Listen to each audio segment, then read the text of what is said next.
Hi there, this is an instructional video for your Land Rover Discovery BUZZWIRE game.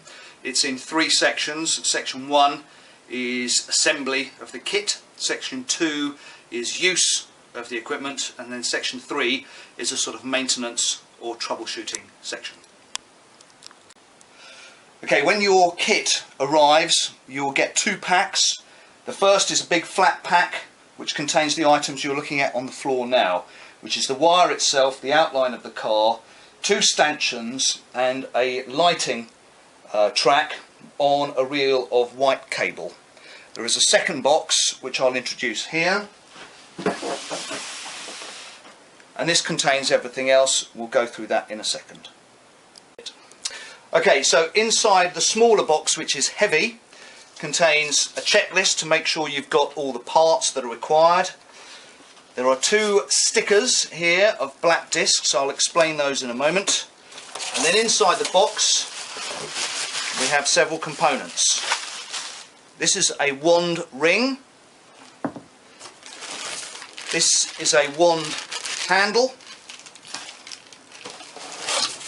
This is a power supply, and there should be a plastic bag containing 2 discs and 2 fuses inside it. Thereafter you've got the control box for the game, which is this grey box, all bubble wrapped up. You'll need to open that.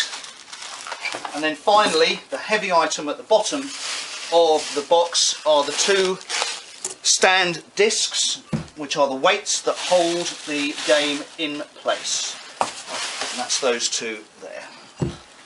Okay. Okay, so what we're going to do first is build the stand. It doesn't really require any tools. It's very straightforward. 2 people doing it is better than 1, but 1 person can do it quite easily. So the first thing to do is to take the 2 discs and place them roughly about a metre apart from each other in front of your backdrop, which was being supplied separately, and the instructions for that have been supplied separately. So you will build the backdrop first and then assemble the BUZZWIRE game in front of it. So we've got our bases on the floor about a metre apart. The next option, if you choose to do it, is to apply the black vinyl stickers. Now these are raw steel, they are cleaned, they have a bit of an urban earthy look, but if you choose to cover them up you can use these black stickers which peel off, and then you lie them on the steel and carefully rub them into place so they sit perfectly in the middle of the disc. That is an option subject to whether each dealership wants to do it or not. Okay. The next stage is adding the stanchions. These are the stands that hold the BUZZWIRE in place. They are separate lengths. One is short and one is long, and they have threaded studs on the end of them, as you can see there. The short one goes in the left hand side plate.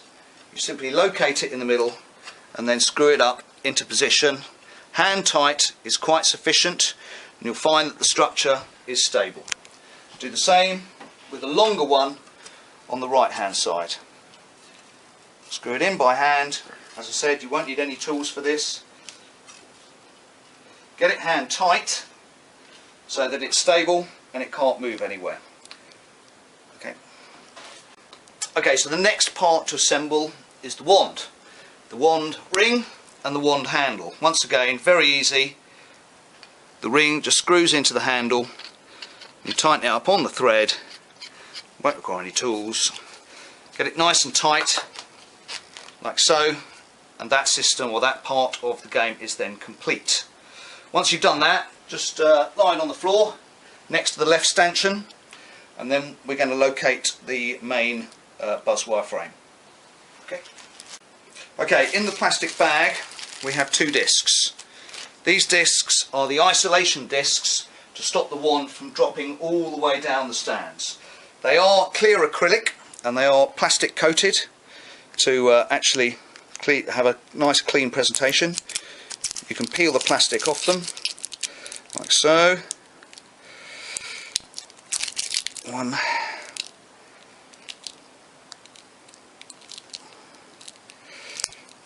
So you've got to have fingernails for this, which I don't. Okay. Right, there we go. Right, once these are ready, the next thing to do is to take the wand and stick the wand onto the actual buzz wire shape to about there and let it hang. Then the plastic discs slide onto each side of the buzz wire itself. Once those are on, you'll then have to pick it up and pick up the whole assembly, and this is where two people will be better than one, to locate it in the stand. The lower side on the left,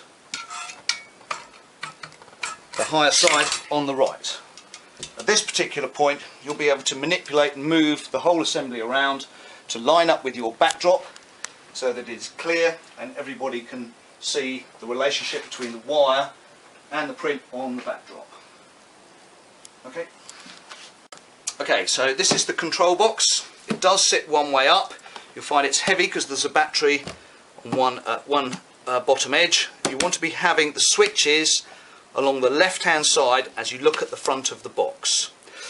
Now these units are all shipped without fuses in place. That's just a safety precaution when we ship. So the first thing we have to do is place a fuse, and we've given you one plus an extra one as a spare, into the fuse holder, which is in the side of the box here. Okay, cut. To replace the fuse, just very simply unscrew the body, pull out the fuse holder, take a fuse, pop it in there and screw it back in. When you screw it back in with a screwdriver, just go gentle. You don't need to be tight or it will crush the fuse. That sound signals that the game is actually working. It's like a start-up warning sound, so we know that the machine is good. Once that's done, we're then going to set this up with the buzz wire over there. Right, the box is now all ready to connect to the game. It's all very simple. Everything can only go in one place, making it easy. First of all, you've got an earthing clip on a grey cable that's about a metre and a half long. And the only thing that needs to be done with that is that has to pinch onto the stand at the bottom, out of the way, so that completes the circuit for the game. The second connection is the BUZZWIRE wire extension, which comes on a 90-degree phono plug, and that simply locates into the phono plug socket on the side of the box. Once that's done, we then have to attach the lighting for the game. Okay, this last item is the LED strip. This is an indicator of contact, so you've got the option of sound on or off, but you will always have an LED signal if somebody touches the wire. First of all, what I'm doing there is just peeling off the protective cover that's on the front of the LED strip. Now, this comes with about, again, about a metre and a half of cable, and this one also plugs into the control box. Now, we recommend that this LED tape lies on the floor directly between the two stanchions, and on the back of the LED tape there is some sticky adhesive tape, so if you peel that off on both sides, there we go, peel that off, you've got sticky there, and you can mount that so that it doesn't move between the stanchion points. Okay, so this is the final piece of the jigsaw. This plug has to also go into the control box. Once you've moved your cable into a suitable position, you just run the white cable round and it plugs into the very bottom connector on the control box. Okay, I just wanted to point out where I've rested the wand. Anything that is black on the wire is obviously dead. There is no contact there to complete the circuit. The moment I move it and it touches the metal, there is your signal that a contact has been made. You get a sound and you also get the LED tape light in red. Now, we realise and appreciate that sound might be a bit annoying all day every day, so on the control box, if you look here, there is a red switch, and that red switch allows you to shut the sound off or turn it back on again. If I turn it off and then touch the wire, all you get is the LED signal. There is no sound element. Turning it back on again, obviously, gives us both feedbacks. Okay. Stage is what to do with the box. Obviously, in front of the display doesn't look so good. So the idea of this, with the cable lengths that we've given you, means you can move the whole assembly behind your backdrop, tuck all your cable away so it doesn't present any kind of trip hazard, and it becomes aesthetically pleasing. All you need to do is to make sure that there is enough cable at the front so that you can reach all the way around the game. Okay, so that concludes the assembly process. I'm going to go into maintenance and care and how to keep the charge up on the machine in a slightly later part of the video. But now what we're going to quickly show you is how the game is used in operation.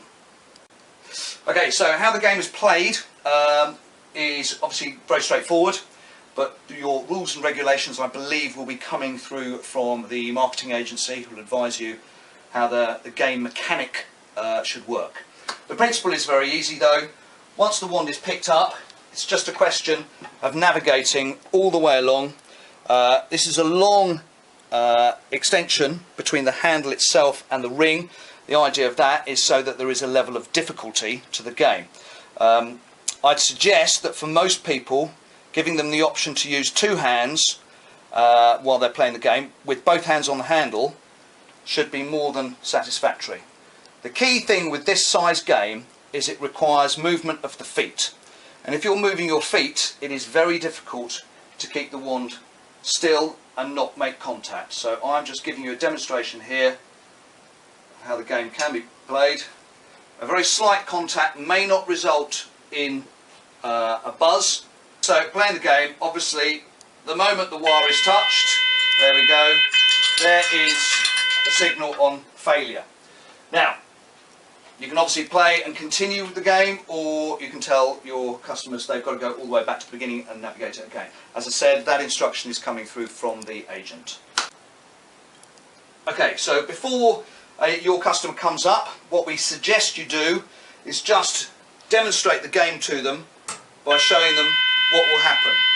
The reason for that is the system is designed to just sit in sleep mode when it's not being used. So to wake it up only requires one touch. Once it's touched, then the game is actually live and your customer is ready to play. So, yeah. Okay, so now we're just going to address maintenance and what needs to be done.